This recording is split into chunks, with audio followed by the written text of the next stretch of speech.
Fellow Ugandans and friends of Uganda all over the world, by the time you see this video, I will have left the country for some critical engagements outside Uganda. And at the right time, I will come back and continue with the cause.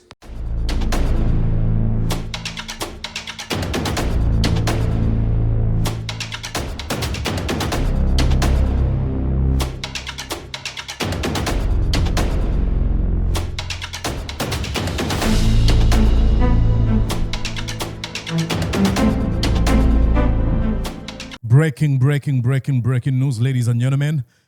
Kyagulanyi Ssentamu Robert, also known as Bobi Wine, the president of the National Unity Platform and the duly elected president of the Republic of Uganda, whose victory was rigged by the current dictator of the criminal regime, Yoweri Museveni, has left Uganda.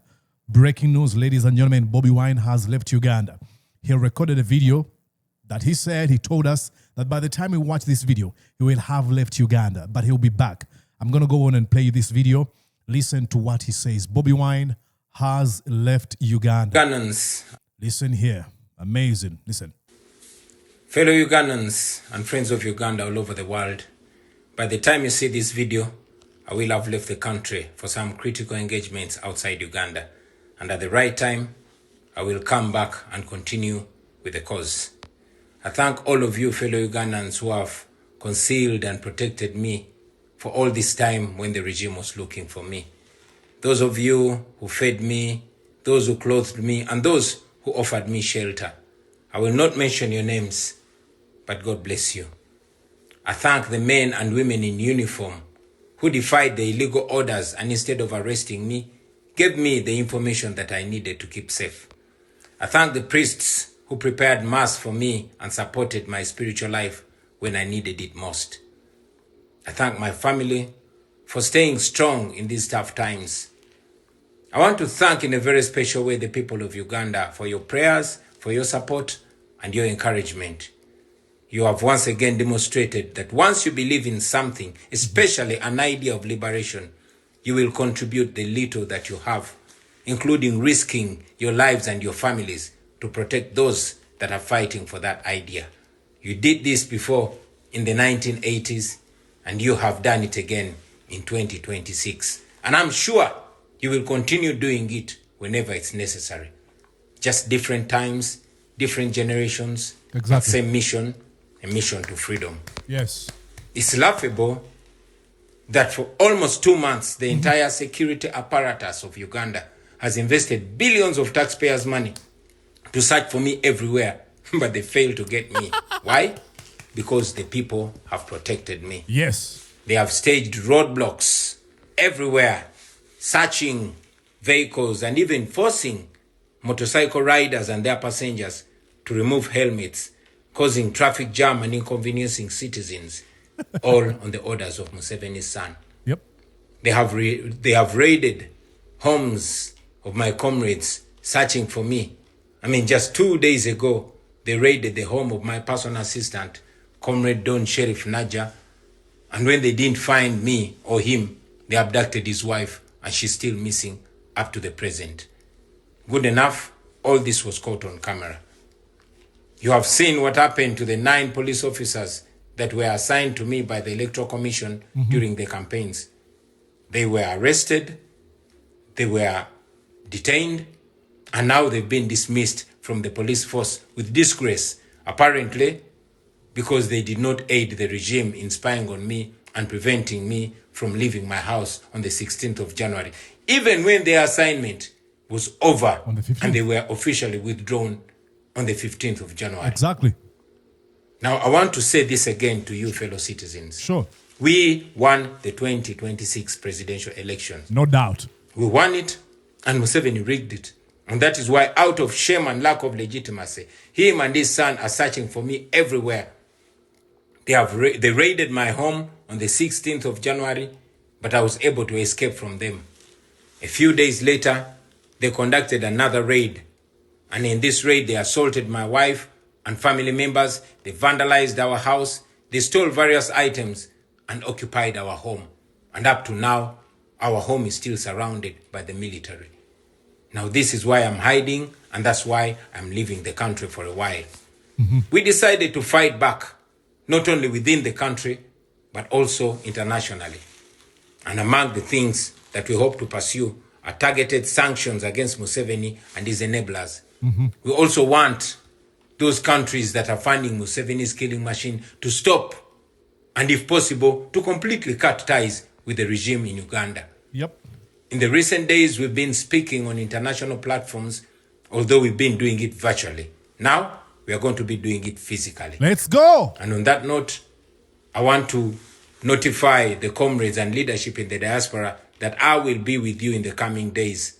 Let's go. Let us prepare to lobby, to mobilize, to organize and push back against the violations in Uganda. Let's go. In my absence, my Deputy President, Dr. Lina Zedriga, who has just been released from prison, will be acting president. Great. After doing my work on the international platform, I will return back to my country and let the regime do whatever they want to me in full view of the world. After all, I've not committed any crime. Running for president is not a crime. Wow. For now, I ask you, comrades, to remain firm, to remain united, and to keep the hope alive. People power, our power. Our power, people power. For God and my country. Big up on yourself. Big up on yourself. Big up on yourself. Bobi Wine is out of Uganda. Yes! Yes! They've invested billions. They've terrorized. They've caused chaos in communities. All to fail and exercise in futility. They've done everything. But a man told them he was hiding in plain sight, recording videos, mocking them, showing them, here I am, come and get me. They failed abysmally. And I love that. We cannot allow to be disgraced, to be ridiculed, our country to be taken over by a megalomaniac in Museveni. It is wrong. It is extremely wrong. It is immoral. It is illegal. It is unethical. For Museveni to think that he has the right to abduct, to torture, to disappear, and kill innocent people, that running against him is equivalent to committing crimes.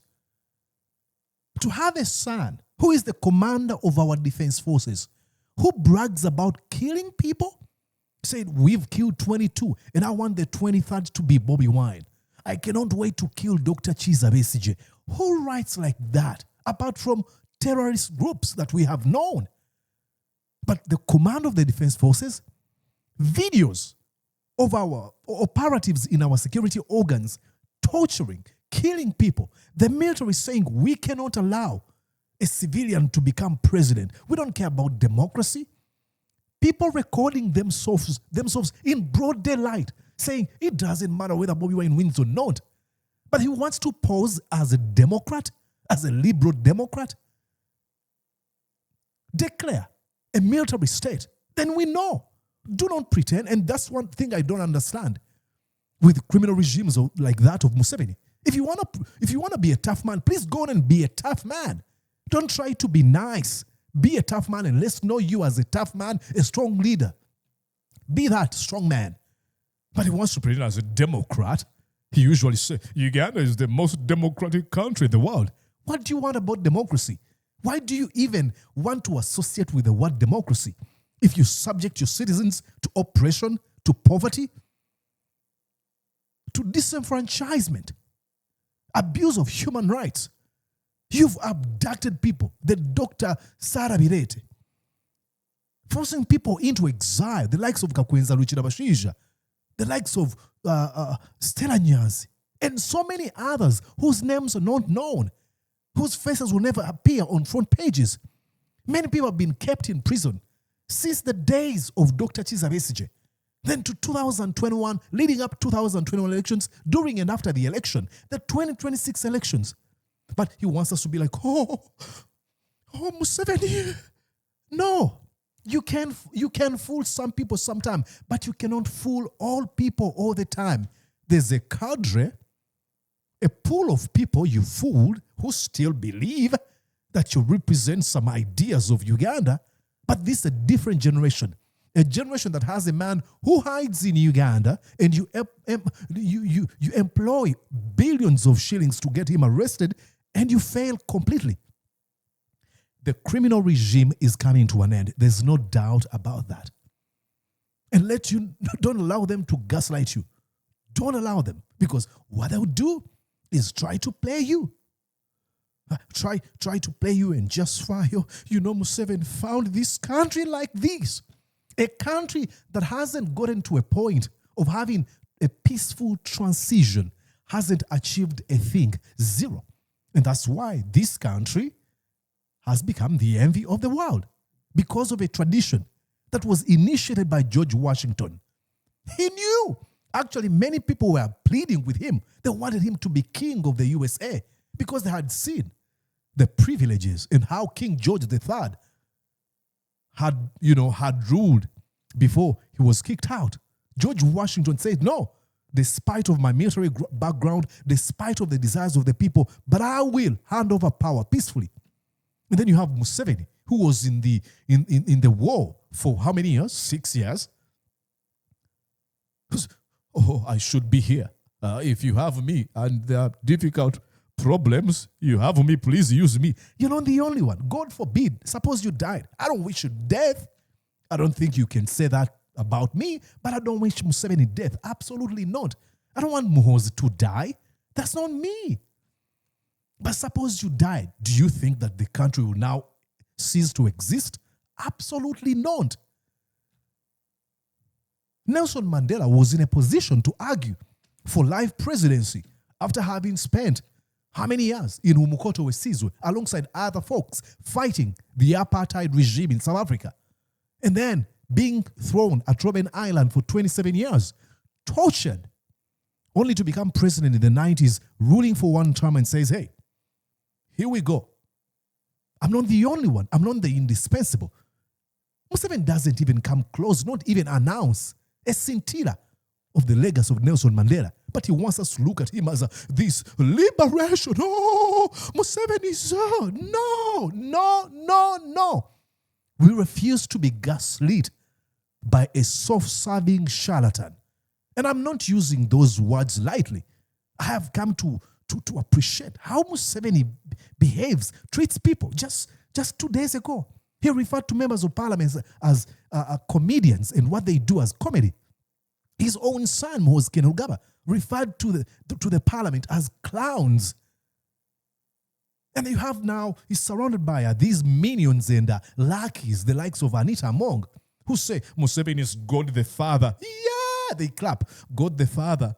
And Muhoozi is God the Son. And Janet is God, the Holy Spirit. And then you have, he surrounds himself with another Nabanja on the side. Oh, Museveni, after God, you're next. What? Not the council of elite in the heaven, not the angels, no, not Mary, no, not Jesus Christ, no. But after God, it is Museveni. Then people clap. He recently referred to himself as a modern day king. Really, Museveni? You believe you're a modern day king? Now, whatever I say is going to be interpreted as hate towards the man of Yoweri Museveni. I harbor no hate in me. Zero. I don't hate Museveni. Absolutely not. I cannot hate people. But I pray that you receive an epiphany. You can go to Rachitula, and we are willing to forgive you so that we chart a new path for our country, so that we understand the mistakes that have been done in the past. This man betrayed every single principle his fellow fighters fought for in Luwero. And many of them know this, but they're afraid for their lives. They won't speak out. Others fled the country, and the rest of others are opportunists who are just there for proximity to power, money, and wealth and stuff like that. Come on. I'm so glad Bobi Wine is out. I'm super glad. Come out, organize. Do this. Let's go. Let's do this. Absolutely. The Museveni regime has to fall. You can't do this to your people. 40 years, keeping people in poverty. Oh my God. You can't imagine how rich that man is. And sometimes he mocks people. You guys, I know you're poor. Okay? How about you serve people without mocking their situations? Anyways, I might talk forever, but I'm super glad Bobi Wine is out. Oh boy, this is a breath of fresh air, a sigh of relief. I'll tell you, I'll be honest. I was sort of a little worried that he might be caught. And having known what they did to him, what they did to his bodyguard and many of his supporters, I was afraid they were going to kill him. These are not my words. The CDF, the commander of the defense forces, says they wanted to kill him. All for what? Because he protested, he ran against Museveni. Make it make sense, ladies and gentlemen. Your political opponent announcing he refers to himself as a master of violence. Is that a badge of honor? That you're good at violence? We shall crush you. That's Museveni talking to his citizens, fellow citizens. I think leading up to the election, he said he was referring to people. He was talking about people who are willing to protest peacefully his victory. Victory. Of course, rigging, but he calls it victory. He said, we have soldiers, and all these soldiers, they carry guns that carry 120 bullets. What kind of rhetoric is that? You're referring to, oh, I'm going to kill you if you protest me, making threats against your citizens? But he's a president? Look, tell me, am I naive? I could be detached. I don't think I should speak to people like that.